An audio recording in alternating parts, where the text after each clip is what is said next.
Alhamdulillah ya, sama Ustaz Ahmad Rosyadi sudah berada di tengah-tengah kita ya. Seperti saya yang bilang tadi ya, beliau adalah lulusan dari Akidah dan Filsafat Universitas Al-Azhar Asy-Syarif Kairo, dan beliau menikah di umur yang menurut kita gitu, membingungkan gitu kan, di umur 18 tahun ya. Kalau saya umur 18 tahun masih main kelereng kayaknya sama main layangan. Tapi kalau Ustaz Ahmad berbeda ya, Masya Allah ya. Dan karya-karyanya beliau siap-siap akad, kemudian cinta dalam akad, menyemai cinta. Dan untuk itu mungkin untuk selengkapnya untuk perkenalan diri dari Ustaz Ahmad mungkin bisa dijelaskan. Oke, saya coba salam sekali lagi ya. Assalamualaikum warahmatullahi wabarakatuh. Masya Allah, semangat banget deh. Namanya siapa deh?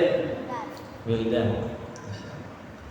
Alhamdulillah, alhamdulillahi wa kafa, wassalatu wassalamu ala rasulil mujtaba, habibina wa syafi'ina Muhammadin al-Mustafa wa ala alihi wa ashabihi ahli sidqi wal wafa wa ala kulli man ittaba'a huda.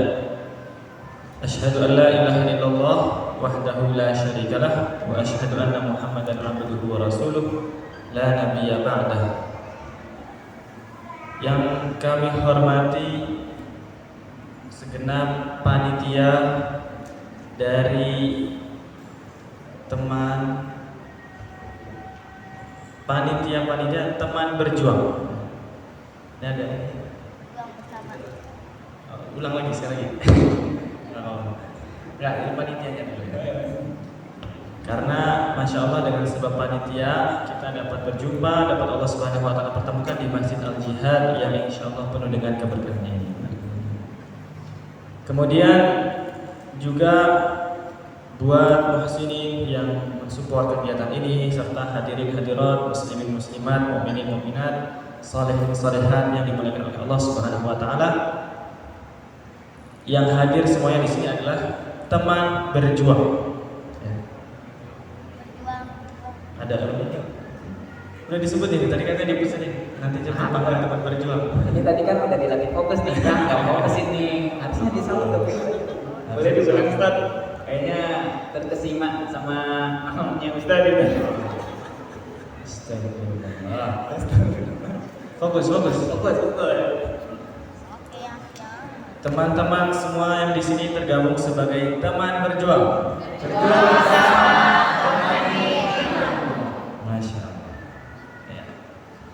Semoga yang hadir di sini Allah Subhanahu Wa Taala catat sebagai para penduduk surga. Yang laki-laki Allah rezekikan nanti istri-istri yang salehah, yang cantik, anak orang kaya.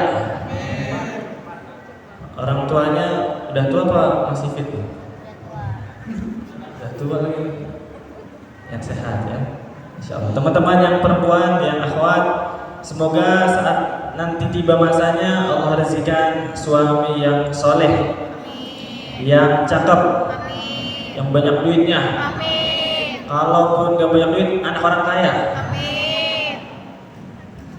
Orang tuanya udah sakit-sakitan. Jangan. Yang sehat juga, yang sayang kepada kita. Amin ya rabbal alamin. Itu tadi pertanyaannya apa? Suruh kenalin diri. Iya. Kenalin diri. Soalnya kalau misalkan tak kenal maka tak sayang lah, maka tak aruf lah, mungkin seperti itu. Banyak yang istilah-istilah kalau tak kenal itu seperti itu. Makanya kita kenalan terlebih dahulu ya. Kalau pada pengen kenalan, minimal follow Instagrammu. Udah. Oh, udah. YouTube udah. Luar biasa tadi kita. Kalau kenalan mungkin saya Ahmad Rosyadi, alhamdulillah sekarang domisilinya di Yogyakarta. Kalau teman-teman pernah mendengar Masjid Jogokarya, nah rumah saya dekat situ. Cuman saya aslinya itu dari Jawa Timur. Tahun lalu baru lulus dari Universitas Al-Azhar Asy-Syarif Kairo Mesir. Kurang lebih seperti tadi sebagian sudah disampaikan oleh beliau. Saya dulu tuh nikah umur 18 tahun 11 bulan. Jadi 19 tahun kurang sebulan. Nah, kalau waktu itu tahun 2017 itu tuh aturannya laki-laki kalau pengen nikah minimal 19 tahun. Kalau sekarang kalau nggak salah dinaikin jadi 21, cuma waktu itu masih 19. Akhirnya kalau kita di bawah batas minimum nikah itu harus disidang dulu. Jadi saya walaupun masih muda begini udah pernah disidang ke pengadilan. Ada yang sudah pergi ke pengadilan? Belum. Jadi waktu itu disidang beneran ada hakimnya berempat atau berlima gitu. Kemudian disuruh duduk di tengah, ditanya-tanya, kamu kenapa kok pengen nikah di bawah umur? Ada skandal apa ini? Soalnya banyak kasus di Jawa Timur, di Indonesia secara umum ya, menikah, orang-orang yang menikah minta izin pernikahan seperti itu karena ada masalah-masalah, orang istilahnya MBA, married by accident, kecelakaan, menikah karena kecelakaan. Jadi naik mobil, wah, nikah yuk. Kita kayak gitu ya. Ya begitu Wildan. Nanti kamu kalau udah gede ngerti ya. Jadi tujuannya di sidang kayak gitu untuk mengklarifikasi ada apa nih, gitu kan? Udah punya sumber nafkah belum? Udah bekerja belum? Ditanyain masalah-masalah kesiapan pernikahan. Pokoknya panjang gitu, ujungnya ditanya, kamu kenapa sih gak nunggu 9 lagi? Kan kamu 9 lagi 19 tahun, gak perlu disidang, sabar aja apa? Akhirnya saya jawab dengan jawaban pamungkas, mohon maaf yang mulia hakim, kami udah terlanjur booking catering. Akhirnya capek deh gitu kan, udahlah diizinin, habis itu udah kami kurang lebih seperti itu sih, sedikit kisah pernikahan. Ini udah alhamdulillah tahun pernikahan yang ke-7. Mohon doanya juga dari teman-teman sekalian untuk diberikan keberkahan di keluarga kami dan juga anak keturunan kami. Berarti teman-teman sangat mudah ya alasan untuk ke hakim atau pengadilan ya, kenapa pengen buru-buru nikah ya, itu jawabannya ya, karena sudah booking catering seperti itu ya. Nanti kalau teman ditanya seperti itu ya, sudah booking orang dapur seperti itu, bisa ya. Nah, untuk kemudian kalau misalkan yang lain kan suka ada apa namanya histori pertemuan, semua itu kan beda-beda kan ya. Ada yang dari Facebook, mungkin ada di sini yang dari Facebook yang udah nikah pertemuannya. Ini udah pada nikah belum? Nah, Yang udah nikah coba angkat tangan. Yang belum nikah silakan angkat kaki. Ya, nanti kosong buat kita di sini. Ini lanjut. ya jadi itu kan banyak ya pertemuannya, ada yang dari gurunya, dari teman-temannya. Nah, seperti yang Ustadz bilang juga kan tadi Ustadz menikah di umur mendekati 12 tahun ya. 12 tahun. Kaget. Lebih kaget. 19. Nah, itu gimana gitu kan ceritanya pertemuan itu sehingga Ustadz itu bisa punya keyakinan ya udah umur segini ya nikah seperti itu Ustadz. Iya. Mungkin bisa jadi motivasi nih bagi teman-teman yang kebanyakan ya sebenarnya banyak sih yang belum nikah, bener ya? Ya Iman, Ahmad, ya seperti itu Ustaz. Pertama, kalau menurut saya sebenarnya orang pengen nikah itu nggak perlu dimotivasi, Mas. Karena setiap dari kita pasti ada keinginan ya kan? Cuman kan kita tuh kadang ada ketakutannya, ada kekhawatirannya. Kadang udah merasa siap nih tapi gak datang-datang tuh si dianya itu. Si dianya masih ragu-ragu. Jadi sebenarnya nggak ada yang memotivasi, artinya ada keinginan memiliki pasangan itu wajar. Nah waktu itu memang di usia-usia segitu saya juga mungkin ya seperti teman-teman ada rasa ketertarikan, rasa ingin punya pasangan seperti itu, dan yang di pikiran saya karena mungkin juga salah satunya adalah faktor keluarga ya, keluarga. Memang kakak-kakak saya juga mereka menikah di usia 19 tahun, 20 tahun.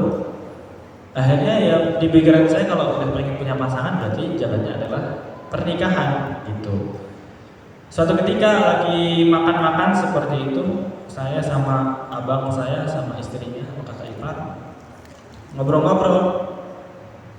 Habis itu kakak ipar itu cerita, ada nih akhwat, dia punya sifat begini, karakternya begini. Waktu itu saya nyeplos aja, wah itu kriteria banget tuh. Tapi waktu itu saya belum tahu orangnya kayak gimana, dari mana, usianya berapa, mukanya seperti apa, namanya siapa nggak tahu. Jadi emang cuma disebut seperti itu. Ketika emang disebut sifat-sifatnya, saya sih ngerasa ini kayaknya sosok yang saya butuhkan seperti itu.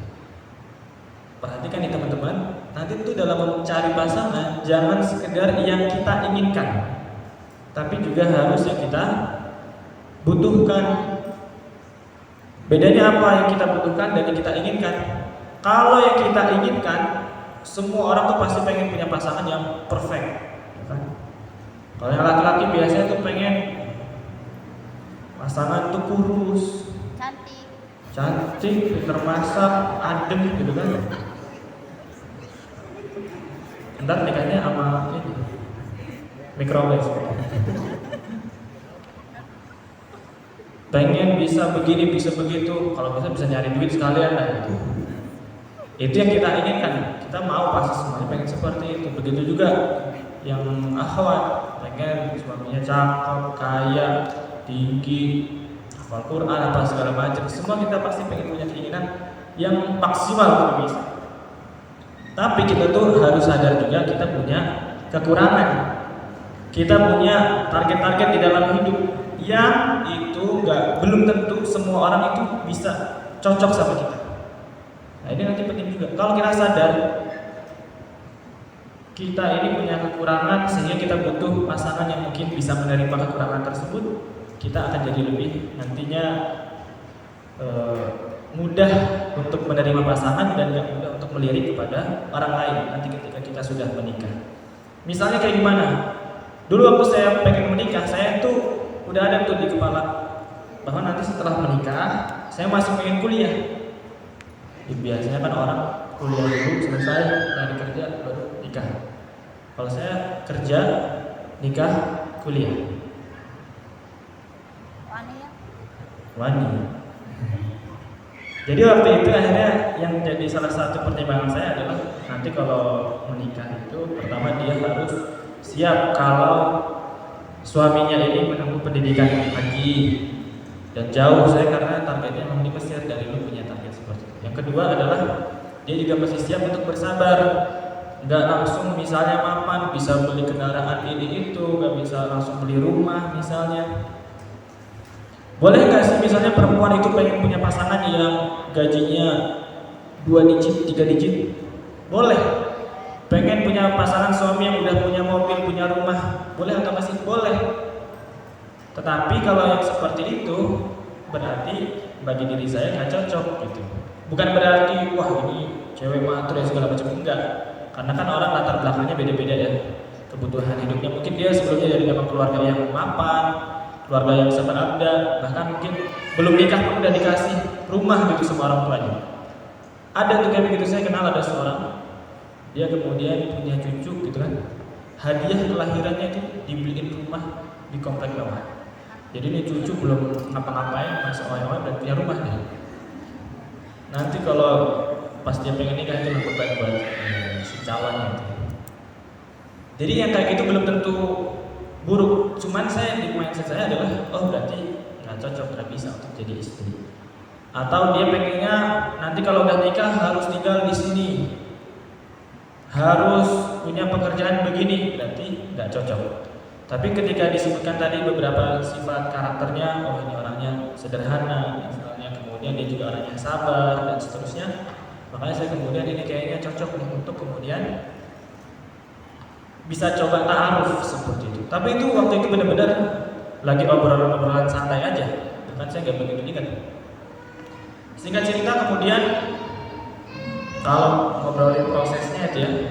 Jadi yang sekarang jadi istri saya itu bukan yang pertama kali ta'aruf. Jadi yang pertama ta'aruf itu udah sempat proses, sama-sama ada keinginan gitu ya, tetapi orang tuanya yang nggak setuju. Nggak setujunya itu adalah karena orang tuanya ini mengadu terhadap saya. Ini kok masih muda, kenal belum lama gitu kan? Kan ada sebagian orang tua tuh kok ta'aruf harusnya kan pacaran misalnya gitu ya. Kamu kalau cuma lewat ta'aruf kenalnya bagaimana dan seterusnya. Kemudian dia juga karena masih muda dianggapnya nanti kamu kasih makan anak saya pakai apa? Akhirnya waktu itu saya sebenarnya masih pengen nyoba tuh, masih pengen usahain meyakinin bahwa saya udah punya penghasilan segala macam. Di ujung-ujungnya akhirnya boleh kalau mau sama anak saya, tetapi nanti setelah menikah harus tinggal di kabupaten dia, di dekat rumah orang tuanya. Itu karena orang tuanya nggak ngasih trust, nggak ngasih kepercayaan. Padahal buat laki-laki kepercayaan itu penting banget teman-teman di sini. Nanti kalau misalnya teman-teman yang akhwat senang sama seseorang, ini laki-lakinya datang ke rumah pengen lamar, teman-teman yang akhwat harus berani untuk membantu meyakinkan orang tua supaya memberikan kepercayaan. Intinya akhirnya waktu itu saya jadi nggak nyaman sendiri gitu. Ini kok jadinya begini banget ya. Kayaknya kalau dipaksain terus bakal dikasih tuntutan terus segala macam sama orang tua. Padahal laki-laki itu sebenarnya tinggal dikasih kepercayaan aja. Dia akan jalan sendiri tuh kalau emang orang bertanggung jawab gitu ya.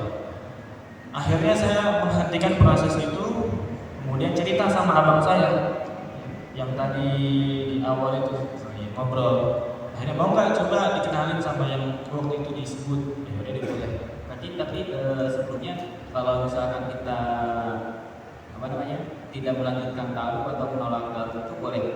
Enggak seharusnya taruh itu ya kalau misalkan taruh sekarang taruh nih saya kirim CV terus tidak kirim CV itu harus jadi, tapi emang itu boleh nggak jadi seperti itu. Taaruf itu nggak harus jadi sampai nikah, enggak.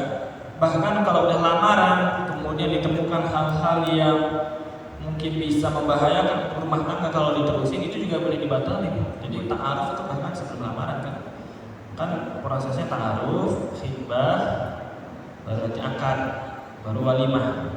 Taaruf itu masih awal banget, masih kenalan kita, kenalan sama orangnya, kenalan sama keluarganya. Tadi yang sama orangnya udah sama-sama oke, tetapi sama keluarganya ternyata susah. Akhirnya mau nggak diketemuin, ternyata saya kemudian dibawa. Jadi saya justru ta'aruf sama orang tuanya dulu kalau yang kedua ini, bukan sama orangnya langsung. Jadi sama orang tuanya dulu. Nah disitulah waktu saya ta'aruf datang ke rumah orang tuanya, masya Allah malahan diterima banget, bukan yang dicurigai, nggak ditanya macam-macam. Bahkan di situ saya datang dengan kerendahan hati. Kalau yang tadi pertama saya tuh kayak berusaha yakinin banget, saya udah punya pekerjaan loh, sudah begini, saya punya rencana gini. Kalau yang kedua saya malah bilang kepada kedua orang tuanya, ini kakak-kakak saya, mereka menikah langsung kerja, mereka nggak kuliah. Jadi emang kalau abang-abang saya itu mereka entrepreneur semua, dan alhamdulillah pada jadi gitu walaupun melalui proses. Saya bilang kayak gitu kepada orang tuanya, ini saya rencananya akan beda sama kakak-kakak saya. Kakak-kakak saya mereka setelah menikah langsung fokus dengan pekerjaannya. Ada yang punya bisnis baju, ada yang punya bisnis online, ada yang punya usaha fotografi segala macam. Akhirnya mereka bisa seperti itu. Saya bilang kepada orang tuanya, tapi saya ini nanti habis menikah pengen kuliah. Jadi kalau misalnya nanti panjenengan, kalau kata orang Jawa, antum, bapak ibu ini punya ekspektasi yang tinggi soal menantu, harus bisa ngasih ini kepada mertua, harus bisa beli ini itu untuk anaknya. Saya mungkin nanti akan berusaha, tetapi nggak sebanyak abang-abang saya. Jangan sampai nanti dibandingkan dengan kakak-kakak saya. Kayak gitu malah mereka menerima. Mereka oh ya nggak apa-apa. Nanti kalau ada yang butuh dibantu dalam proses-prosesnya, kita malah siap juga mensupport untuk nanti persiapan ke Mesir. Bahkan beliau ini malah meringankan beberapa tugas kewajibannya dalam tanda kutip, walaupun mereka juga bukan yang mapan-mapan banget gitu. Jadi mereka justru memberikan kepercayaan kepada saya begitu tinggi. Maka misalnya tadi ada yang heran gitu kan, wah 18 tahun, 11 bulan, kok udah berani menikah? Justru kalau bagi saya sebagai laki-laki mah tinggal datang aja ke rumah orang tuanya gitu kan, melamar anak orang. Justru yang lebih berat adalah mertuanya itu, sama mertua saya gitu waktu itu. Mereka udah punya anak cewek, udah mereka biayai pendidikannya segala macam. Tiba-tiba datang anak muda 18 tahun, waktu itu saya datang sarungan pakai baju koko gitu kan, dari pesantren emang. Tiba-tiba pengen melamar, maksudnya pengen ta'aruf dulu. Itu yang sebenarnya kalau menurut saya itu yang lebih berat posisinya daripada kita yang datang, karena mereka sedang diuji gitu ya. Kamu pengen cari mata yang seperti apa gitu. Nah itulah kemudian singkat cerita, alhamdulillah setelah orang tuanya senang, kemudian dan siap menerima gitu. Kemudian orang tua saya juga oke. Di situ saya justru baru kemudian ketemuan sama calon istri waktu itu. Di situ kita ngobrol lagi ta'aruf tentang hal-hal yang menurut dia kita saling bertanya ketika ta'aruf. Jadi posisinya waktu itu di rumah makan kayak gitu. Aslinya kumpul 2 keluarga, tapi saya minta momen saya pengen ngobrol berdua. Tapi bukan di ruangan tertutup gitu, enggak, cuma beda meja aja. Saya tanya ke dia, ini ada paksaan atau enggak, kamu ditekan atau enggak, apa hal-hal yang menurut kamu itu adalah red flag gitu ya. Kalau bahasa zaman sekarang, cuma zaman dulu belum ada red flag kan. Apa red flag menurut kamu pada diri pasangan? Dia juga nanya kepada saya dan seterusnya. Setelah itu kita masing-masing beristikharah kepada Allah Subhanahu wa taala, dan alhamdulillah di prosesnya sampai kepada akad nikah. Tapi di proses itu ya, jadi setelah ta'aruf, khitbah. Kan khitbah itu saya bulan Januari, nikahnya bulan Mei. Itu emang benar yang namanya ada ujian menjelang pernikahan. Nah, ini teman-teman nih yang udah pada menuju pernikahan, mungkin udah ada calon atau udah lamaran, itu biasanya bakal ada ujian. Saya waktu itu juga ngerasain sendiri. Apa ujiannya? Persis sebulan setelah lamaran, tiba-tiba ada perempuan yang nawarin diri. Dan itu perempuan kalau dilihat media sosialnya, hafizah, tinggi, cakep, jago masak, apa segala macam, pokoknya serba ada gitu ya. Idaman lah buat kesini nih sepertinya nih. Jadi dia upload lagi di majelis taklim, upload lagi masak, dia bisa bikin ini, bikin pizza. Apalagi waktu itu saya sedang buat pizza gitu kan. Wah, menarik juga nih kalau istri bisa bikin pizza gitu. Cuman, nah ini teman-teman, ketika kita ada ujian-ujian seperti itu, bagaimana sikap kita? Istikharah. Yang saya lakukan waktu itu, kadang saya tuh benar-benar bimbang, ragu ini terusin atau enggak ya, batalin atau enggak ya, ini ada calon kandidat yang sepertinya menarik gitu. Tapi saya nggak putusin sendiri, saya bermunajat kepada Allah Subhanahu Wa Taala, ngadu sama Allah. Ya Allah, Engkau yang maha tahu, yang maha kuasa, Engkau lebih tahu tentang aku, Engkau lebih tahu tentang dia.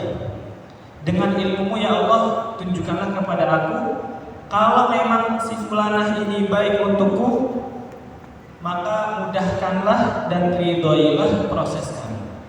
Tapi kalau fulanah, calon istri saya waktu itu, nggak baik untuk duniaku, akhiratku, agamaku, maka jauhkan dia dari aku, jauhkan aku dari dia, dan gantilah dengan yang lebih baik dan kau ridhoi. Begitu juga saya doain sama yang si cewek ini, dia tiba-tiba nge-DM gitu. Saya juga istikharah dia. Tapi masya Allah setiap habis sholat istikharah, entah kenapa saya itu tenang hatinya sama calon yang saya udah lamar. Jadi gak ada keinginan lagi tuh sama yang nge-DM tadi. Tapi beberapa minggu kemudian gitu lagi. Setiap kali ada keraguan-keraguan, kemudahan, saya selalu kemudian istikharah lagi. Alhamdulillah lagi dapat ketenangan. Kayak gitu terus sampai akhirnya terungkap gitu ya. Mungkin si perempuan ini tuh salah upload atau bagaimana. Jadi dia itu selama ini di media sosialnya pakai foto orang lain, bukan foto dia sendiri. Kurang ajar ya. Hampir saya terjebak gitu ya. Ini yang ujian 1 bulan itu kan? Iya. datang 1 bulan setelah saya ngelamar. Ternyata orangnya lain, keluarganya lain, aktivitasnya lain, tempat tinggalnya juga lain. Kurang ajar. Bisa-bisanya gitu. Itu makanya teman-teman pentingnya kita istikharah. Kadang ujiannya itu berupa omongan orang belum tentu benar. Allah yang paling tahu. Makanya tadi setelah kita emang ikhtiar, ta'aruf, kenalan sama keluarganya, sama si calon, bahkan saya juga nanya ke teman-temannya, Mas, gimana dia orangnya, apa kelebihan dan kekurangannya menurut kamu. Kita ikhtiar semampu kita, tapi jangan cuma ngandelin kemampuan kita. Kita juga minta petunjuk dari Allah. Ya Allah, kalau emang dia baik, mudahkan, ridhoi proses ini. Kalau nggak baik, jauhkan. Hasil istikharah itu nggak selalu dengan mimpi, tapi kalau yang saya rasakan adalah dengan ketenangan, kemantapan, kelancaran proses dan seterusnya. Akhirnya kemudian Allah tunjukkan gitu kan, hakikat dia yang sebenarnya. Ternyata pada foto orang luar biasa. Kayak gitu sih kurang lebih bagaimana proses itu. Jadi teman-teman, ini juga sedikit tips ya dari Ustaz Ahmad gitu kan. Kalau misalkan nggak mempan ya deketin si akhwatnya, deketin dulu tuh orang tuanya. Deketin orang tuanya, ntar kalau udah akrab main catur, diajak makan, baru tuh Pak bisa bener gitu jam si Eta bisa tuh gitu. Dan juga kalau misalkan untuk sebelum menikah itu emang sangat penting ya untuk kita berkomunikasi dengan calon pasangan kita. Nanti kita tinggalnya gimana, si orang tua bakalan ikut campur atau enggak untuk ke rumah tangga kita. Itu Komunikasi tapi yang penting-penting, jangan yang udah sarapan belum, itu semangat ya kerjanya hari ini. Iya, seperti itu. Mudah-mudahan di sini mah ikhwan dan akhwatnya jauh dari seperti itu. Ya. Dan kemudian kalau kita kan emang seperti yang Ustaz bilang kan, kadang kita suka bingung tuh kalau misalkan kita dulu nggak pacaran atau nggak kenalan sama orang, gitu kan, nggak DM dan lain-lain, kita itu dapat jodohnya seperti apa, itu gimana caranya. Kadang kita dilema Ustaz, bingung itu gimana cara mendapatkan jodohnya kalau misalkan kita seperti itu gimana tuh bagaimana Ustaz? Apakah nanti itu diperbolehkan pacaran atau ada yang lebih indah dari pacaran sebelum nikah seperti itu?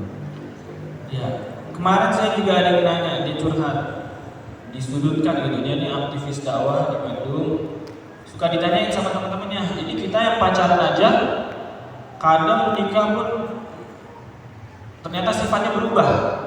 Nggak sama waktu pacaran, apalagi kalau kamu ta'aruf nggak pakai pacaran, gimana nanti kenalan sama calon istri kamu, gimana nanti kamu kenalan sama calon suami kamu.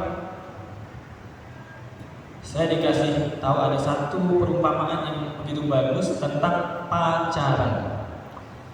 Orang kalau pacaran itu ibarat sedang menjamu tamu. Gimana kalau kita lagi menjamu tamu? Misalnya rumah kita ini berantakan gitu kan. Kalau kita dikabarin, nanti maghrib ada tamu mau datang, apa yang kita lakuin? Langsung beres-beres, dipel, disapu, kemudian ditaruh rapi-rapi. Kalau mendadak itu berantakan banget, baju-baju yang berantakan tadi langsung ditaruh, diumpetin di dalam kamar. Yang penting pokoknya luarnya bagus. Nanti biasanya dia nggak pernah beli sate nih buat tamu. Nggak pernah beli sushi, dibeliin sushi buat tamu. Nggak pernah beli ramen buat tamu. Artinya itu bukan kondisi rumah yang sebenarnya. Itu karena emang pengen memuliakan tamu, ingin menjamu tamu. Begitu juga kayak orang pacaran. Orang pacaran tuh kalau kita bisa bilang, aku pacaran biar aku kenal sama dia, Ustaz. Aku kan juga butuh support system dalam hidup aku, tempat aku bercerita sehari-hari. Itu bukan dia yang sebenarnya, itu adalah dia yang sedang menjamu tamu. Disiapin ruang tamu yang bagus, dikasih makan, dirapiin. Tapi sehari-hari kalau kita lagi pergi, nggak kayak gitu dia. Rumahnya kayak begitu, kalau lagi ada tapan kita tahu sendiri rumahnya. Kadang baju di mana, anduk di mana, makanan di meja makan juga berantakan dan sebagainya. Kalau lagi ada tamu biasanya nanti ditutup, dikasih tirai biar nggak kelihatan. Begitu juga orang yang pacaran. Jadi jangan dikira dengan berpacaran kita bisa akan mengenal dia sepenuhnya. Enggak. Yang nambah, yang jelas, yang kita kenal belum tentu, yang jelas nambah adalah dosa. Terus gimana kalau pacaran aja belum tentu kenal, apalagi nggak pacaran? Nah, makanya waktu ta'aruf itu gunakan momen untuk mengenal hal-hal yang memiliki pengaruh besar di dalam rumah tangga. Itu yang lebih penting. Ini yang orang pacaran itu seringkali lalai. Mereka kira dengan jalan-jalan, dengan traktir makan, dibeliin cilok gitu kan, nonton, dia jadi kenal sama pasangan. Kenal apanya? Ngobrol-ngobrol, ketawa ke TV, hahaha. Itu kenal? Enggak, itu kalau nambah kenal, itu cuma senang-senang bareng aja. Yang bikin kenal adalah kita tuh nanya, kamu ekspektasimu tentang pernikahan kayak gimana sih? Rencana kamu setelah menikah nanti apa? Misalnya yang laki tanya ke perempuan, kamu nanti setelah menikah pengen kerja atau jadi ibu rumah tangga, atau kamu masih pengen lanjut pendidikan lagi? Ditanya kayak gitu. Nanti yang perempuan nanya ke laki-laki, nanti kalau kamu kerja kira-kira bagaimana tuh cara pengelolaan uangnya? Soalnya zaman sekarang ada laki-laki tuh yang kalau dapat gaji langsung dikasih ke ibunya, yang ngaturin duit ibunya, kayak begitu ada. Saya bahkan tadi melihat di postingan di Facebook gitu ya, ibu-ibu gitu, ibunya anak laki-laki curhat, saya ini punya anak laki-laki, alhamdulillah pekerjaan sudah mapan, tapi ternyata dia ini kayaknya lagi bucin banget sama seorang wanita. Saya jadi khawatir nanti hartanya dikasih semua ke istrinya. Boleh nggak ya kalau saya minta seluruhnya biar saya aja kelola, biar aman gitu. Nah ini ada sebagian ibu-ibu yang kayak begitu. Memang secara psikologis biasanya ibu seorang anak laki-laki itu mereka ada perasaan memiliki anak laki-lakinya, sehingga takut kalau anaknya menikah nanti dia akan dilupakan, dia nggak dipedulikan dan lain sebagainya. Ini tugas laki-laki meyakinkan ibunya. Nah tanya itu kayak gitu ke calon suami kalian nanti, duhai akhwat, ditanya kamu ada pinjol nggak? Shopee Pay Later kamu berapa? Ditanya pernah ada kecanduan judi online atau enggak, kayak gitu tuh ditanya. Soalnya itu hal-hal candu itu akan mempengaruhi masalah rumah tangga. Karena masalah ekonomi dalam rumah tangga itu nggak selalu soal berapa jumlah penghasilanmu. Ini biasanya kita fokusnya di situ. Si cewek, kamu penghasilannya berapa? Kamu kerjaannya apa? Kan biasanya gitu ya. Padahal ada kasus suami istri dia abdi negara, sama-sama polisi dan poluan gitu ya. Suami istri yang begitu, artinya kan penghasilannya besar, tetapi ternyata si suami ini ketagihan kecanduan judi online. Akhirnya kalau ada duit dipakai buat judi, Jadi gaji sebesar apapun kalau dipakai buat hal-hal yang haram, hal-hal yang membuat candu, entah itu judi online, minuman keras, narkoba, segala macam, itu bakal bikin rusak juga perekonomian rumah tangga. Maka masalah ekonomi nggak selalu di berapa pendapatan, tetapi bagaimana pengelolaannya. Sampai-sampai akhirnya yang kasus itu, jadi si suaminya kemudian digoda, tangannya diborgol, ditangkap, dikiranya mau ngapain gitu kan. Kadang-kadang ada suami istri kayak begitu, kemesraannya gitu. Ternyata sama si istri disiramin bensin, dibakar. Alhamdulillah, yamin. Ada kasusnya gitu. Teman-teman pernah baca belum? Pernah kan? Ada kasus istrinya poluan membakar suaminya polisi gara-gara ketagihan judi online. Maka tanyain itu masalah. Ketika kita ta'aruf, yang kita tanyain adalah hal-hal urgent seperti itu. Gak usah nanya, kamu warna kesukaannya apa? Kamu kalau makan bubur diaduk atau enggak? Kayaknya receh. banget itu. Itu mah pertanyaan kayak gitu. Kalau orang pacaran tanya kayak gitu, abis itu bercanda-canda, kamu kalau diadu ini cici misalnya, itu kan ngapain kita kenalan sama, kan kita nikah bukan pengen ngomongin umur dia atau enggak, ya kan? Makanya kayak gitu. Bedanya ta'aruf dengan yang pacaran itu seperti itu. Jadi kalau ditanya gimana ta'aruf nanti pacaran aja belum tentu dapat, iya. Soalnya kalau pacaran yang ditanyain yang dipacaran itu ditampilin cuma baik-baiknya aja. Tapi kalau ta'aruf kita mengedepankan kejujuran. Termasuk waktu saya ta'aruf, saya itu tanya kan, kamu gimana soal red flag itu? Dia cerita bahwa aku ini nggak bisa kalau dibentak. Kalau ada kesalahan, tolong dikasih tahu, tapi dengan cara yang bagus gitu.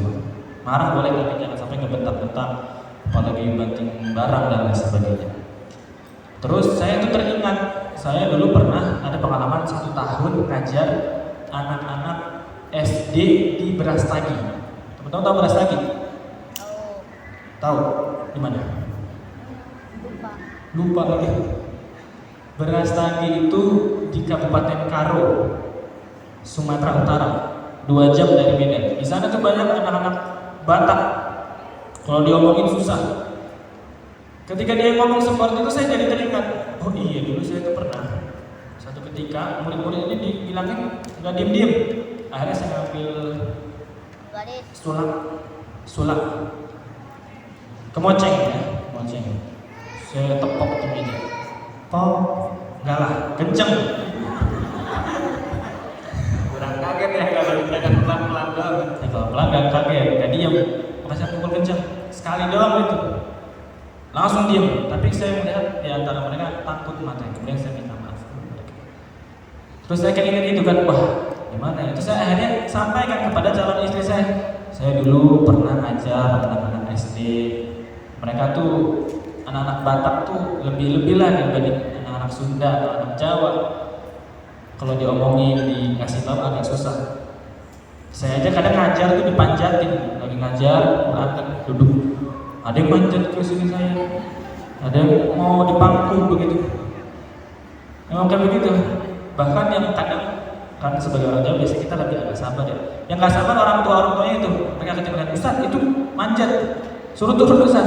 Biarin aja daripada nggak naik. Maksudnya perhatiannya teralihkan ke saya sudah apa-apa. Intinya saya sampaikan kayak gitu. Gimana kalau menurut kamu? Akhirnya dia bilang marah boleh kalau memang alasannya jelas, kalau memang benar-benar keliru gitu. Artinya yang penting jangan sampai sekedar dikit-dikit marah, dikit-dikit emosi, dikit-dikit meledak-ledak gitu ya. Itu yang dia maksud. Soalnya dia ada beberapa kenalan yang kayak gitu. Jadi yang dia maksud red flag buat dia adalah kondisi seseorang yang menurut dia, aku gak bisa nih kalau berpasangan sama orang yang gampang marah, gampang banting pintu, gampang gebrak-gebrak meja kalau lagi emosi. Oh kayak gitu, oke.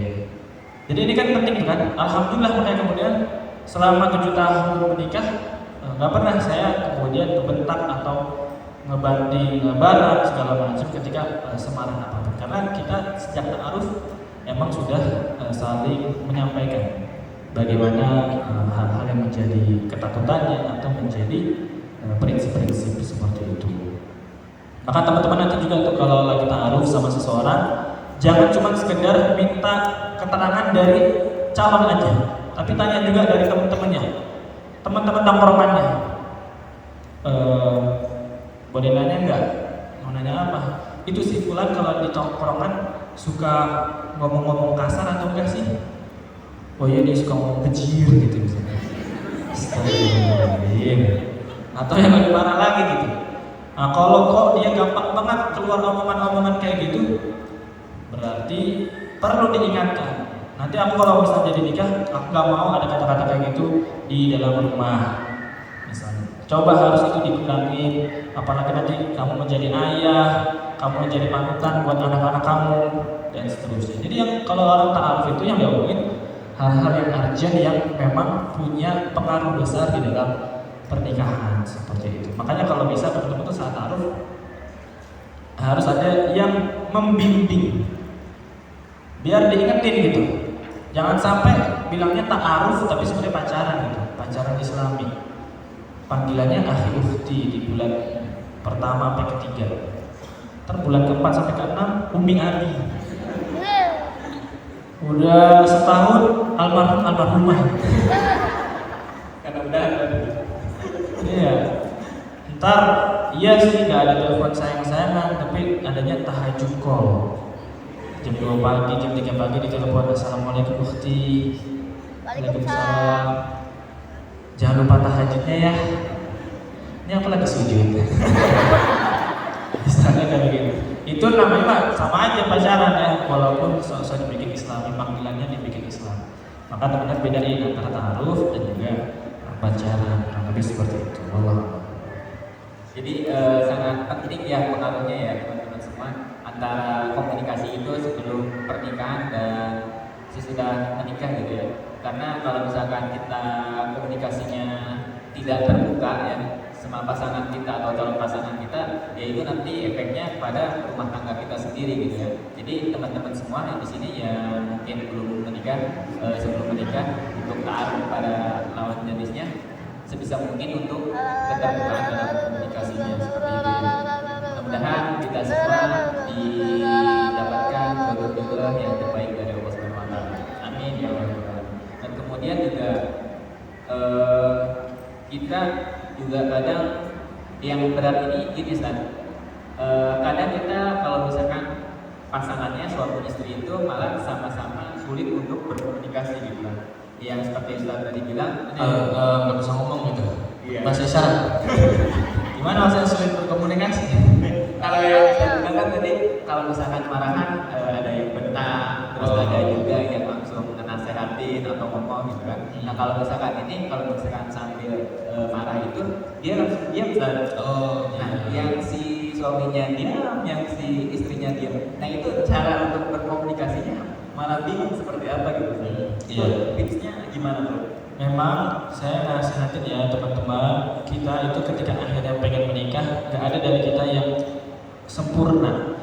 Maka pernikahan yang terbaik itu bukanlah hadir dari sosok yang sempurna bertemu dengan sosok yang sempurna, karena itu gak akan ada. Pernikahan yang terbaik adalah pernikahan dari dua sosok insan yang mereka sama-sama mau belajar dan juga mau berkembang. Biar. Maka berkembang biak lagi. Bangun ya. Tolong belakang. Gak lama pencair suasana. Jadi sama-sama mau berbenah, sama-sama mau belajar. Dulu waktu awal-awal saya ta'aruf, termasuk yang disampaikan oleh orang tuanya adalah, ini anak saya ini, dia itu orangnya pendiam, dia nggak pernah minta macam-macam. Bukan berarti nggak mau, dia ada keinginan tetapi nggak berani dia sampaikan, ya kan? Adiknya berani minta sepatu, minta baju segala macam, tapi si kakaknya ini yang sekarang jadi istri saya itu diam. Sampai kalau mau dibeli sepatu harus dibeliin, nggak mau dia nggak pernah minta. Saya mau dong dibeli sepatu yang itu, gitu nggak pernah. Saya akhirnya dikasih tahu gitu, oh begitu ya, oke. Akhirnya ketika menikah, salah satu misi pertama saya adalah bagaimana membuat beliau ini menjadi lebih berani dalam mengungkapkan perasaannya. Jadi ini memang butuh skill ya, butuh skill komunikasi. Maka ada buku-buku yang kemudian saya baca juga tentang komunikasi itu, ada seninya, kemudian soal jangan membuat masalah sepele menjadi lebih besar, itu ada buku-buku seperti itu. Yang kalau sekarang itu saya jadikan ebook. Saya jadi kalau teman-teman nanti buka Instagram, ada link di bio, itu beberapa ebook. Ada salah satu ebook itu judulnya menjaga cinta, apa lupa saya. Pokoknya covernya warna hitam dengan komunikasi gitu. Menjalin cinta dengan komunikasi. Itu salah satu yang paling ditekankan adalah kalau menghadapi yang seperti itu, yang pendiam segala macam. Itu adalah kita berusaha memposisikan diri jadi pendengar yang baik, membuat dia percaya bahwa kalau dia menyampaikan itu kita nggak akan ngejudge, nggak akan nyalah-nyalahin, nggak akan ngerendahin dia. Karena ternyata setelah kita akhirnya ya kemudian alhamdulillah itu terbuka. Bahkan bukan cuma menyampaikan apa yang dia mau, ya semuanya dia sampaikan gitu kan. Kadang kita juga kalau disampaikan kayak gitu, aduh semuanya lagi gitu. Jadi kita bilang A, dia masih pendapat B gitu. Tapi saya nggak kemudian marah, nggak kemudian sedih, justru ada perasaan, oh dia berani ngomong seperti itu, artinya ada rasa percaya, ada rasa nyaman. Berarti saya bukan suami yang menakutkan buat dirinya. Dan setelah kita ngobrol-ngobrol, ternyata dia dulu jadi pendiam seperti itu karena dia pernah dahulu ketika kecil dia menyampaikan satu keinginan dia, pengen beli ini. Kemudian dibilang, ya kan orang tua kadang keliru juga ya, sadar atau enggak gitu. Tapi sebenarnya overall orang tuanya baik. Cuman emang di satu momen itu mungkin lagi ada masalah, ada kesibukan segala macam. Orang tuanya itu kemudian bilang, ih kamu manja banget sih. Padahal cuma pengen minta gula-gula gitu. Apa sih? Kembang gulali. Apa tuh yang biasa di pasar malam yang kayak kapas tuh? Oh ini apa teh? Apa? Gulali, kapas. Gulali, kalau kapas ya. Pokoknya kayak gitu, dia suka banget kayak gitu kan. Terus dibilang kamu manja banget sih. Sejak saat itulah dia kemudian jadi gak berani menyampaikan keinginan. Takut banget dibilang manja, usahin, beban, apa segala macam. Walaupun tadi kalau saya lihat si orang tuanya baik banget sebenarnya, baik. Memang tapi di satu momen itu keceplosan, orang tuanya mungkin gak sadar, lupa. Tapi bagi anak kecil itu terkenang terus. Nah, akhirnya di situ kayak gitu. Berarti kita harus menjaga. Maka tadi kalau misalnya ada pasangan yang sama-sama ini, itu pasti ada penyebabnya. Bisa jadi dulu waktu masih kecil sering dibilang, ah kamu anak kecil tahu apa sih? Diam aja kamu. Ketika dia biasa menyampaikan pendapat, akhirnya dia jadi diam. Dia takut kalau aku menyampaikan, aku salah, aku belum pantas dan seterusnya. Saya pernah bikin satu serial webinar gitu, tapi saking panjangnya saya nggak mau ulang lagi. Cuman itu intinya ngebantu teman-teman yang susah untuk komunikasi seperti artinya silent treatment, diam, takut itu karena untuk mencari tahu sebabnya apa sih dan menyelesaikan bersama-sama. Soalnya saya sendiri kebetulan kondisinya seperti itu. Jadi kalau diamnya untuk menahan emosi sih bagus, tapi kalau diamnya untuk kemudian jadi tertutup, nah itu yang tidak bagus. Itu tanda pernikahannya kurang sehat. Wallah. Nah, mungkin teman-teman ada yang masih bingung gitu kan, Iwan dan Ahwat, tentang materi atau apa yang ngeganjel di diri teman-teman. Ya sekarang kita masuk di sesi tanya jawab ya bagi Iwan dan Ahwat yang mungkin ingin bertanya, silakan bertanya. Saya kasih kesempatan untuk Iwan dulu. Mungkin ada yang bertanya Iwannya? Ada, boleh?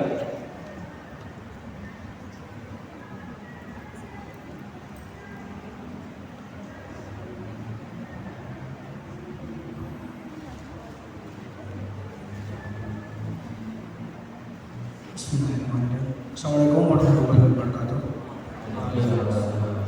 Kenalkan nama saya Yunus dari Garut, Jawa Barat. Kelahiran 97, umur 27, status jomblo. Ustaz, saya punya pertanyaan. Saya punya seorang kakak ipar, mempunyai seorang kakak pertama. Dia menikah sama istri pertama, mempunyai 2 anak udah besar. Terus kemudian dia menikah lagi sama wanita keduanya, dan dia tidak mau sayang sama anak dari istri pertama. Dia tidak mau Si istri keduanya nggak mau sayang sama anak dirinya. Bahkan bapaknya saja ingin ketemu sama anak sama cucunya, gak dibolehin. Apa hukumnya? Oh jadi ini laki-laki ini dia menikah kemudian berpisah gitu ya, cerai Sama istri istri pertama, pertama kemudian dia menikah lagi, sama istri kedua. istri keduanya kemudian melarang suka sama melarang bapaknya ketemu sama anaknya. iya. Jadi belakangan ini saya itu membaca buku judulnya How to Win Friends and Influence People. Bagaimana cara kita memenangkan hati teman-teman kita dan mempengaruhi orang lain. Di situ dijelaskan bahwa salah satu keinginan kebutuhan dasar manusia adalah ingin merasa diperhatikan, ingin merasa penting, dan khususnya buat perempuan ingin merasa dicintai. Dan biasanya pengen jadi satu-satunya yang dicintai. Sehingga tadi kalau misalnya ada mantan istrinya atau anak-anak dari istrinya yang lain, itu dia berusaha sebisa mungkin untuk menghalangi supaya, karena ada kekhawatiran biasanya dia kalau masih sayang sama dia nanti kasih sayangnya terbagi dari aku. Ini teman-teman yang akhwat siapapun yang positif di sana juga perlu dipahami bahwa kalau misalnya ada kasus seperti ini ya, kan kita nggak ada yang tahu takdir kita, mungkin suatu saat teman-teman Allah takdirkan ada di posisi yang sama atau yang lain, atau ada orang-orang di sekitar kita yang posisinya seperti itu.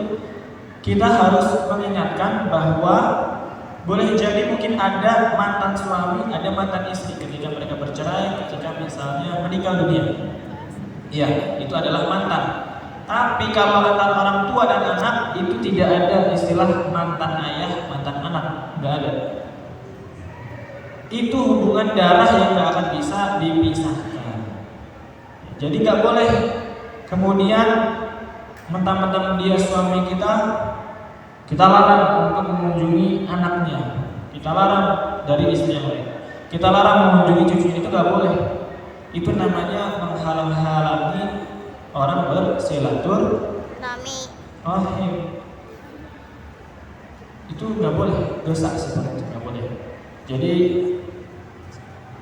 pahami hak istri, memang istri berhak untuk dicintai, tetapi kita juga harus mendukung suami untuk menjalankan kewajibannya sebagai seorang ayah, sebagai seorang kakek untuk memberikan perhatian. Soalnya anak-anak ayah walaupun dia juga sudah besar, itu tetap berhak untuk dicintai, dikasih perhatian sama orang tua. Di satu sisi itu juga adalah kebutuhan dari si ayah, dia pasti ada sayang sama anaknya, pengen ketemu. Maka nggak boleh seperti itu melarang-larang. Hak istri nggak sampai ke situ, jadi nggak boleh seperti itu. Ketika hadir ya di sini. Ketika dia katanya kalau nanti bila bapaknya sudah tidak ada, bila anak dari istri pertama, terus dia dari yang istri kedua udah mempunyai anak, bila nanti seorang ayahnya meninggal, apa harta warisannya bisa ke anak pertama atau dari anak? Ya, kalau harta termasuk waris itu nanti juga sampai ke seluruh anaknya. Wajah dari yang pertama, kedua, itu tetap dapat karena itu hubungan darah, bukan hubungan pernikahan. Kalau istrinya cerai, mungkin mantan istri nggak dapat lagi, nggak dapat harta waris, tetapi anaknya tetap dapat, anak dari istri yang dia ceraikan. Soalnya itu hubungannya bukan hubungan pernikahan, itu adalah hubungan darah. Seperti itu. Assalamualaikum warahmatullahi wabarakatuh. Ya, kemudian selanjutnya mungkin untuk akhwat yang ingin bertanya yang di tengah, mbaknya yang juga boleh di estafetin.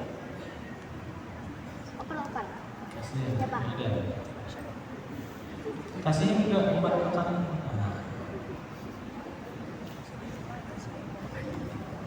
Ibu dan anak soleh insyaallah jadi alim ulama ya. Amin. Bismillahirrahmanirrahim. Assalamualaikum warahmatullahi wabarakatuh. Waalaikumsalam. Perkenalkan, nama saya Gina. Izin bertanya Ustaz. Saya itu udah lamaran sekitar 1 tahun setengah dan berencana untuk menikah di tahun depan. Menunggu si cowoknya lulus kuliah. Dan sekarang di bulan Desember itu dia lulus. Tapi ya seperti yang dibilang Ustaz tadi, mau menikah itu banyak sekali ujiannya. Tapi dia itu gimana ya?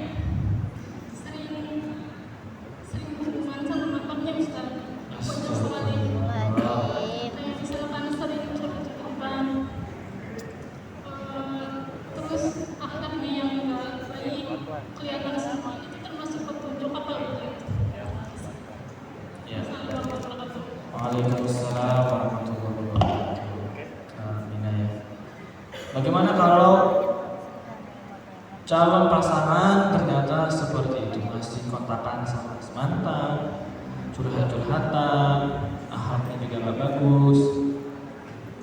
Jadi ada, biasanya orang tuh tanya, apa bedanya antara ujian menjelang nikah dan peringatan sebelum menikah? Ya kan? Ada ujian, ada peringatan. Saya biasanya ngebedainnya gini. Sekarang kan kita bingung ini sama-sama sulit, tetapi ini ujian atau peringatan ya? Apakah ini ujian untuk saya terusin pernikahannya, atau ini peringatan supaya jangan sampai saya terusin? Indikasinya begini.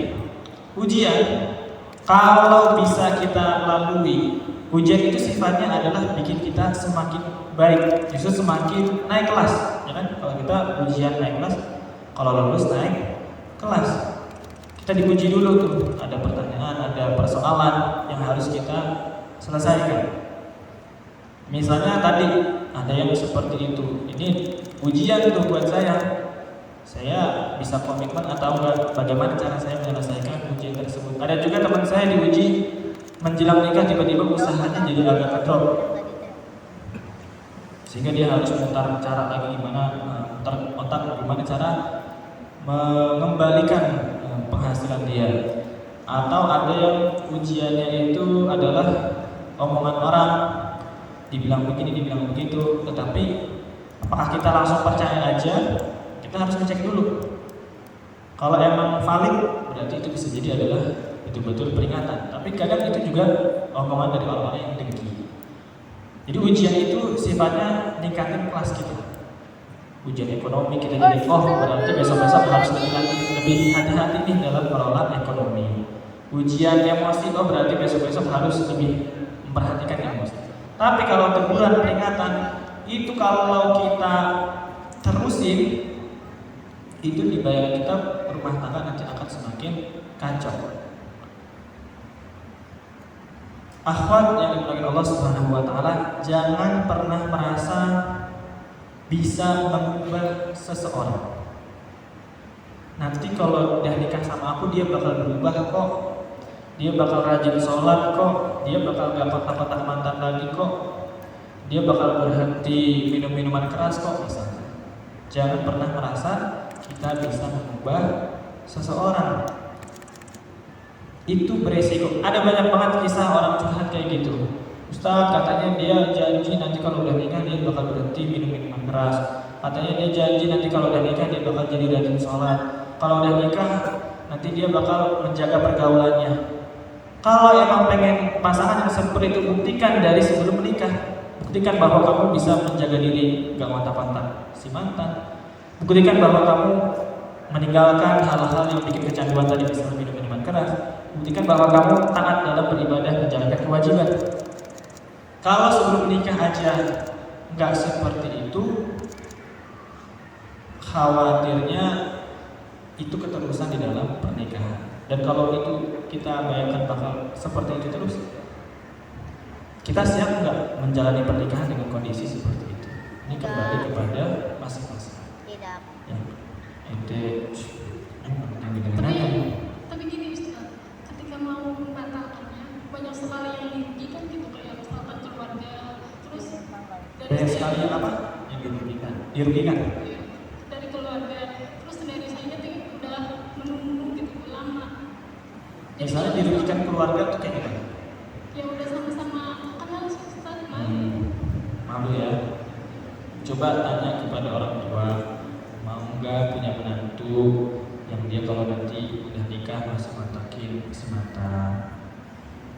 kalau misalkan sekali dua kali mah masih mending Ustaz, tapi dia kalau misalkan udah diblokir kadang nggak kayak gitu lagi gitu, lagi terus tahu-tahu teleponan lagi. Iya, makanya tanya, bukan nanya ke dianya, tanya ke orang tua kita. Mah, Pak, Umi, Abi, Ayah, Ibu, kan dia kayak begini. Ayah Ibu senang gak kalau misalnya punya menantu yang kayak gitu? Kalau misalnya suami aku kayak gitu. Ayah Ibu senang gak kalau misalnya punya menantu, anaknya punya suami misalnya akhlaknya kurang bagus? Apakah Ayah Ibu tenang? Itu jadi kita mengambil supaya mereka berpikir juga gitu ya.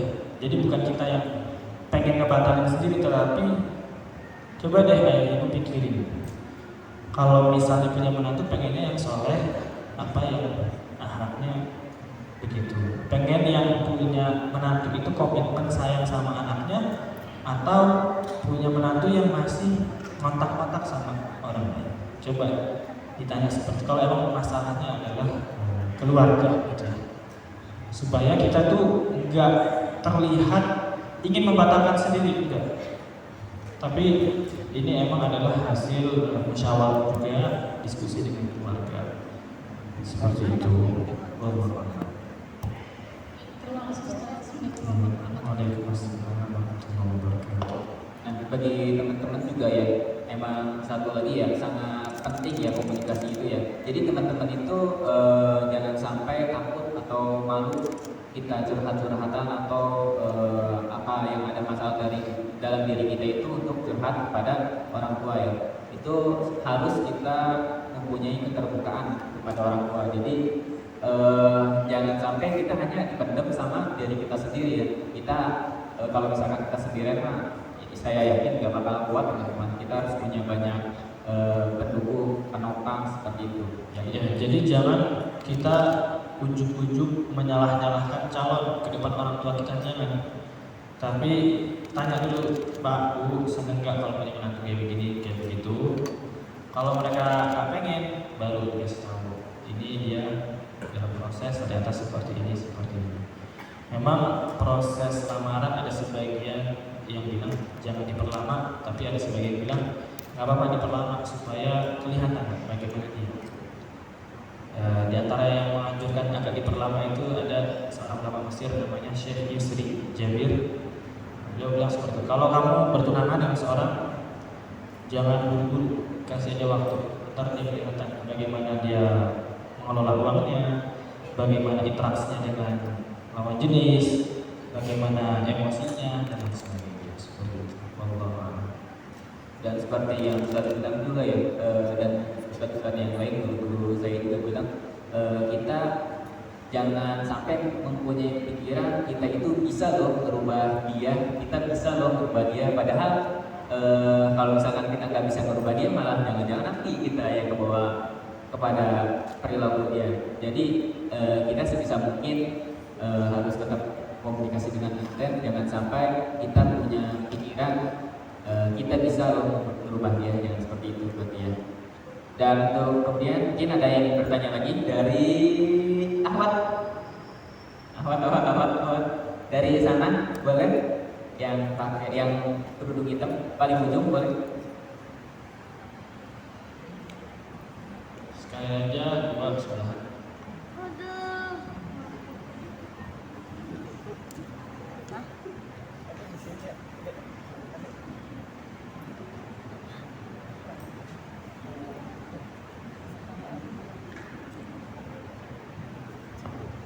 Ya, terima kasih kesempatannya. Assalamualaikum warahmatullahi wabarakatuh. Izin bertanya Ustaz, saya mau nanya, biasanya hasil dari istiqoroh itu bagaimana dan apakah bisa diubah atau tidak? Karena saya sudah pernah istiqoroh di 2020, cuman kondisinya saya belum berhijrah, dan di situ saya dihadapkan dengan dua pilihan, yang mana sebelumnya saya udah yakin dan orang tua semua udah setuju. Seketika datang orang baru dan qadarullah ternyata jawabannya adalah orang baru. Baik itu dari tanda lahir, jadi kita berdua punya tanda lahir, dia peta kota saya dan dia petanya sebaliknya lah pokoknya ya. Nah setelah itu karena dari sini saya nggak suka jawabannya. Peta maksudnya gimana? Jadi ada tanda lahir, di situ peta misal Karawang kayak gitu. Jadi dia itu ada tanda lahir kota saya gitu. Saya punya kota dia gitu. Nah, setelah itu karena saya nggak suka dengan jawabannya, saya memutuskan untuk tidak mau istiqoroh lagi, dan qadarullah saya diundang umroh sama Allah di 2022 dan memberanikan diri untuk istiqoroh lagi. Ternyata jawabannya masih sama. Di situ akhirnya saya memutuskan untuk berhijrah dan dia pun sama. Jalan 4 tahun, ketika kita udah sama-sama yakin, karena setiap menggunakan metode Quran itu selalu jawabannya pasang-pasangan yang seperti itu, tapi memang ujiannya sangat kencang gitu ya. Dan kemudian dari saya pribadi itu datang ikhwan yang baru yang dia tuh lebih baik, tapi entah kenapa Allah itu jawaban Qurannya kurang baik gitu. Dan saya masih bertanya kenapa salahnya dia apa gitu. Nah, menurut Ustaz itu apakah jawaban istiqorohnya bisa diubah? Karena di sini masalahnya adalah dari pihak si cowok itu dia lahir dari keluarga mu'alaf, yang mana orang tuanya dua-duanya mu'alaf dan nggak mendalami Islam juga. Dan dari ibunya dia menginginkan dengan pilihannya dia sendiri seperti itu. Dan ketika saya buka Quran dapat surat Al-Luqman ayat 15 yang mana bahwasanya jika kedua orang tua kamu mengajak kepada kekafiran nggak perlu diikuti, tapi tetap bergaulilah di dunia dengan baik. Seperti itu. Terima kasih. Ya, tentang jawaban istikharah ya. Memang pertama metode istikharah tentang istikharah menggunakan Al-Quran itu macam-macam banget versinya orang ya. Wallahu alam, ada yang bilang baris ke-7, ada yang bilang ayat ke-7, ada yang bilang apa? Kalau mbaknya apa katanya? Kalau dari saya ngikutin Ustadz Nasrullah, jadi kita ngasih pertanyaan ke Allah, jadi metodenya deep talk. Misal saya ngasih pertanyaan atas nama si Fulan, misal apakah dia baik atau enggak, nah itu biasanya dapat ayat gitu. Nentuin ayatnya dari? Saya tutup mata, terus kita nutup satu ayat dan iya ayatnya biasanya suka tepat di semua keadaan ya. Maksudnya nggak cuma soal jodoh doang gitu. Iya. Iya, ada lagi yang kayak begitu kan, macam-macam banget model istikharah. Tapi kalau istikharah yang saya tahu yang diajarkan oleh Rasulullah SAW itu kita awali dengan doanya kayak begini. Allahumma inni astakhiruka bi'ilmik, itu dibaca.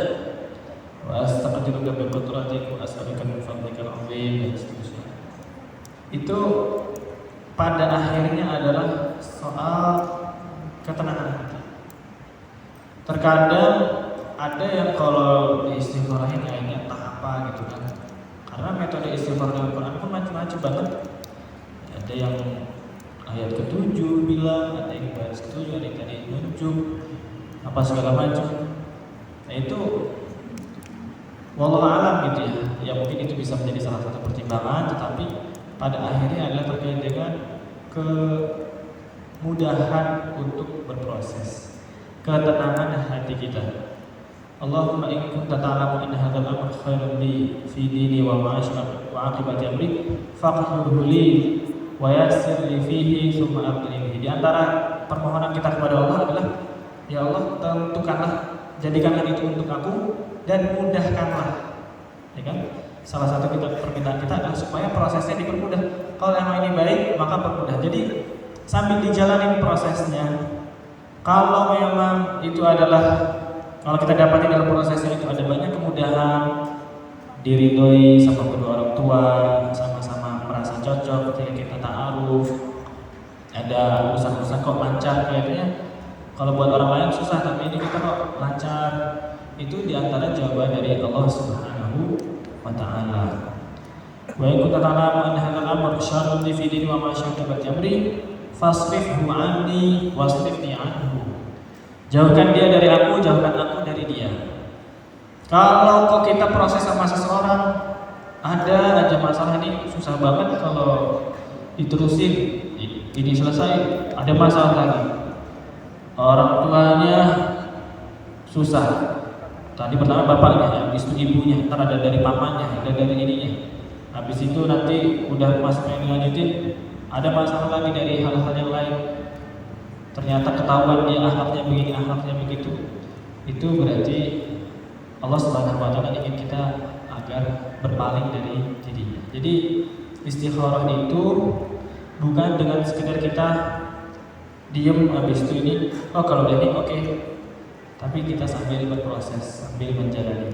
Kayak misalnya kita pengen masuk kampus, kita minta istikharah kepada Allah, kita tapi sambil tes juga ke kampus itu, kampus A, kampus B, sambil kita terus istikharah. Kalau emang nggak diterima di kampus A, yang keterima kampus B, itu jawaban istikharah kita insya Allah. Tapi kalau dua-duanya diterima nih, misalnya kita minta istikharah petunjuk lagi pada Allah, oh kayaknya kalau lebih cenderung kayak yang sini ya. Itu juga diantara jawaban istikharah adalah ketenangan hati, kecondongan hati dalam suatu masalah seperti itu. Soalnya ada misalnya kadang juga ini sih ya, tergantung penafsiran, tergantung bacaan, tergantung bagaimana kita memaknai. Misalnya ada orang waktu itu saya pernah dikasih tahu dia istikharah seperti itu, ja'alahu dakka abkhara. Gimana ayat di halaman terakhir surat Al-Kahfi yang paling atas sebelah kiri, apa tuh ayatnya? Apa lagi?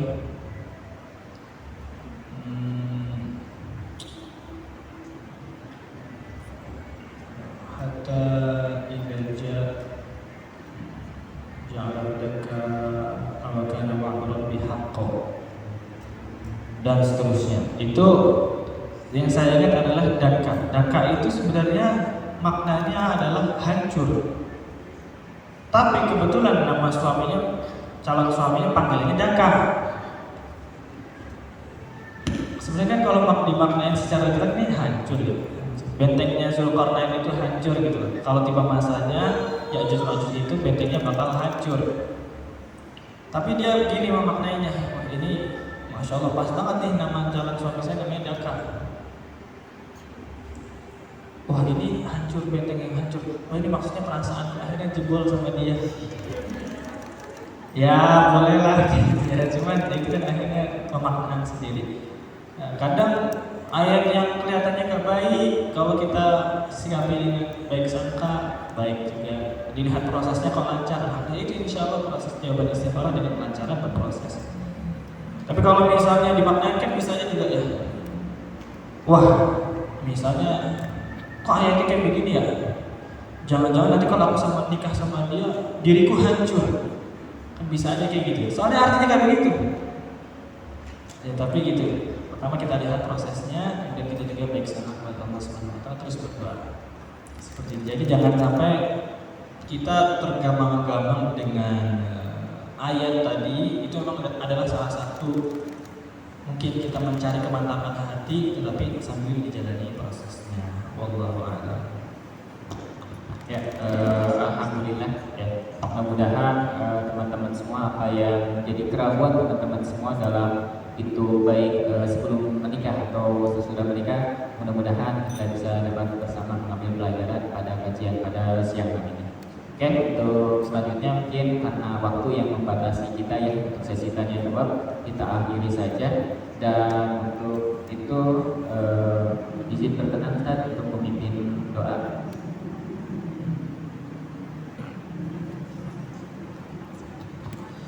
Sebelum kita berdoa, kita tundukkan kepala kita dan beristighfar 3 kali. Astaghfirullahaladzim, astaghfirullahaladzim, astaghfirullahaladzim. A'udzu billahi minasyaitonir rajim. Bismillahirrahmanirrahim. Alhamdulillahirabbil alamin. Hamdan syakirin, hamdan na'imin, hamdan yuwafi ni'amahu wa yukafi'u mazidah. Ya Rabbana lakal hamdu wa lakal syukru kama yanbaghi li jalali wajhikal karim wa 'azimi sultanik. Rabbana hab lana min azwajina wa dhurriyyatina qurrata a'yun waj'alna lil muttaqina imama. Ya Allah, anugerahkanlah kepada kami pasangan yang baik, pasangan yang saleh, salehah, pasangan yang menenangkan hati dan jiwa kami, pasangan yang bisa mendekatkan kami lebih dekat kepada Engkau ya Allah. Ya Allah, anugerahkanlah kepada kami pernikahan yang sakinah, mawaddah, warahmah, pernikahan yang membawa anggota keluarganya menjadi orang-orang yang saleh, salehah, pernikahan yang bisa berkumpul dengan bahagia di dunia dan juga bisa berkumpul dengan bahagia di akhirat. Ya Allah, anugerahkanlah kepada kami putra-putri yang saleh, salehah, putra-putri yang menjadi penyejuk mata, penyejuk jiwa, putra-putri yang menjadi orang-orang yang bertakwa. Rabbana inna lima anzalta ilaina min khairin فقير. Ya Allah, sesungguhnya kami ini dengan rahmat-Mu, dengan karunia-Mu, dengan kasih sayang amat sangat membutuhkan. Ya Allah, berikanlah kami petunjuk dalam proses-proses kami. Ya Allah, dekatkanlah kami dengan orang-orang yang Engkau ridhai. Ya Allah, jauhkanlah kami dari orang-orang yang tidak Engkau ridhai. Ya Allah, mudahkanlah proses kami dengan orang-orang yang salih, orang-orang yang salihah, orang-orang yang bisa membawa kami menjadi lebih dekat kepada Engkau. Ya Allah, jika calon pasangan kami bukan orang yang baik, jika calon pasangan kami tidak baik untuk agama kami, untuk dunia dan akhirat kami, ya Allah, mudahkanlah hati kami, lapangkanlah hati kami untuk merelakannya, lapangkanlah hati kami untuk mengikhlaskannya, dan gantilah dia dengan sosok yang lebih baik, sosok yang lebih saleh, sosok yang lebih Engkau ridhoi, yang lebih diridhoi lagi oleh orang tua kami dan juga kami cintai. Ya Allah, anugerahkanlah kepada kami cinta kepada pasangan halal kami, dan anugerahkanlah cinta darinya untuk kami. Rabbana la tuzigh qulubana ba'da idh hadaitana wa hab lana min ladunka rahmah innaka antal wahhab. Ya Allah, anugerahkanlah kepada kami cinta dan juga kasih sayang dari Engkau. Ya Allah, janganlah Engkau palingkan hati kami setelah Engkau memberikan hidayah, setelah Engkau memberikan petunjuk, setelah Engkau memberikan kemantapan. Teguhkanlah iman kami, teguhkanlah kami dalam istiqamah untuk taat dan menjaga diri kami dari hal-hal yang Engkau murkai ya Rabb, dan anugerahkanlah kepada kami rahmat dan kasih sayang serta ampunan kepada kami ya Rabbal Alamin.